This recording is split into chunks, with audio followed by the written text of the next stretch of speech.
Why do so many people feel the need to crap all over politicians and their families acting human? Should I rephrase that? Because I feel like that was scatological humor. I don't mean to do that. Why do they feel the need Take a shot at him? Although that feels violent, especially in a year where there was an assassination attempt, Joe. You should do better.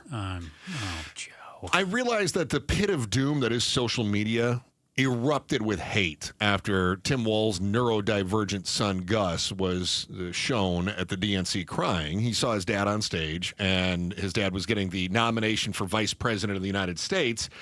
And Gus said, "That's my dad." Pointed at him. Yeah. So why did people take to the internet? Ann Coulter was trending earlier today because she took a photo of the son pointing at his dad and crying and said, "Talk about weird."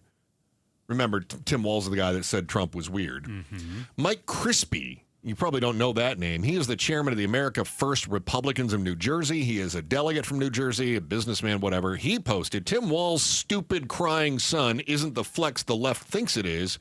You raised your kid to be a puffy beta male. Congrats. Does Barron Trump cry? Nope. Does he love his father? Of course. That's the types of values I want leading this country." I could just do without the name calling.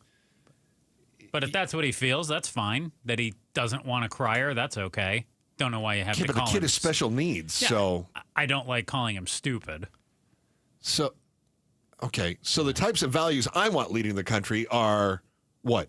Not somebody who has special needs? No. Like that's a choice?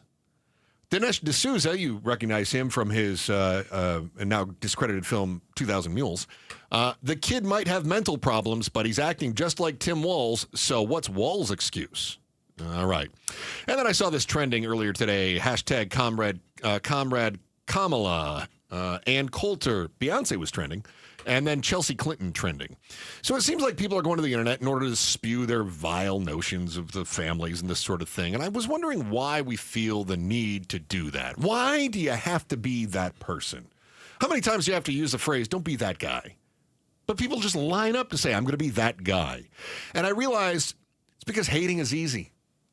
Hate is easy. And frankly, it's natural. And in some ways, it actually brings us a feeling of comfort and safety. I think it's a natural evolution from fear to hate. We are wired this way. And why? It's for survival. I've talked before, Joe, I've talked about the emotions that drive action, right? Mm-hmm. And they are fear and greed. Some might call that the carrot or the stick. Pablo Escobar used to give people a choice between plata o plomo, silver or lead.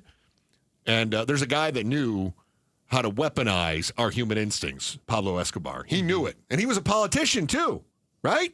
He knew how to get into office. He was a politician. Politicians want to tap into that emotion. Not only do they want to appeal to our basic human instincts, they need us to spread their message. And so they've weaponized our fear, and they've allowed it to germinate into hate for their benefit. So they tell you that if you vote for that other person, not only will you be loathed by everyone in our group, but you are also contributing to the destruction of democracy. Yeah, Chinese Communist Party. You are contributing to the destruction of America. Well, yeah, but remember, the Democrats were saying democracy at stake. Oh, of course, we're going to get the Third Reich. It's going to come back. Both sides do this. My God, of course they do. Two different sides of the same coin. Why? Because it works. Yeah, they feel threatened. Yeah. And they feel like if they don't do it, like you said, fear and greed. They know what plays well. So if we're honest with ourselves, suppose that you are an ardent Trump supporter, and maybe you are listening right now, and maybe you fervently believe that Mexico is emptying their prisons and insane asylums into Arizona. Why does Minnesota's governor's kid crying at the DNC affect anything in your life? Why would press around that event make a lick of difference to your vote? I've asked people this before. I go, do you know who you're voting for? They go, yeah. And they will spend so much time screaming about the other side. And I say, do you know who you're voting for? They go, yeah. And I go, then why are you worried about it? Why are you worried about it?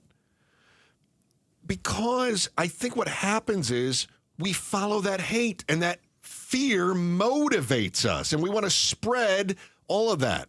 So why are you wasting any energy on the emotion associated with hating on Walz or his kid? Because logically, you know that it doesn't matter, but emotionally, you want to react because you are fearful of what you perceive might happen if Harris and Walz win the election. And so you spread that hate, and it's easy to spread. Man, does it spread easily. Let's flip it. I'm seeing a lot of vile comments about Trump because he stopped his rally here recently to help somebody that was having a medical emergency. Where was that? I think that was the one in North Carolina. Okay. I think that was what he just did. Somebody was having a medical emergency, and he stopped. And he went to that person, right? And so they're accusing the Trump campaign of staging the whole episode to make him appear heroistic. Like he's an EMT? Like he's right. Like, oh, he really cares about people. I saw the same people that were saying that assassination attempt was staged. Wow. What? Really? Wow. What, do you think they were using That's a fake bullets that killed the big other guy reach. that was there, right? And the former president is such a good actor, he gets up with blood near his ear? Right, like he had a blood pack in his hand or something. No, I mean, why is it that the notion that Trump has empathy is so infuriating to somebody? You're not going to vote for that guy. So why are you allowing your emotion to drive you to the keyboard, to take to the hashtags? In both cases, we, the voters, and we're passionate about it too. Honestly, we're being treated like useful idiots. They want us to do the messaging for the party. You have been weaponized. We have been weaponized. When you hear somebody on the TV or on the radio or writing a column that's telling you how bad somebody is that they're never going to vote for in the first place, they've been weaponized. The politicians are playing off of your fear. They're playing off of your concern that there is some sort of existential threat if the other side wins. Democracy on the line. Or the Chinese Communist Party looking to infiltrate America. And then they fan those emotions until your emotions turn into hate. And then you use them. And then they use you, like Darth Vader, to be their little stormtrooper and spread the disease of hate. They'll buy into it. Pay attention to what your favorite candidate is saying. Pay attention to what the other candidate is promising. And if you don't like it, don't like it. Doesn't mean you have to hate on anybody. So I was thinking about the Tim Walz thing, Joe, and I was thinking about the rules of engagement when it comes to the politicians. When is it fair to criticize a candidate's family? There's got to be a line, right? Mm-hmm. I mean, there has to be times that it's okay to say, wait a minute, you're married to a sex offender, right? There has to be a time where it is fair game to criticize somebody's family. Okay. But where is that line? Is it Walz's 17-year-old neurodivergent son? Is it Chelsea Clinton after she hits 18? Is it Ivanka Trump when she's basically a kitchen cabinet member? Is it Jared Kushner when he is acting on behalf of the family? When is it fair to criticize a candidate's family? Thanks for watching The Chris and Joe Show. Click to see more from Chris and Joe and tap the button in the middle to subscribe to KTAR News.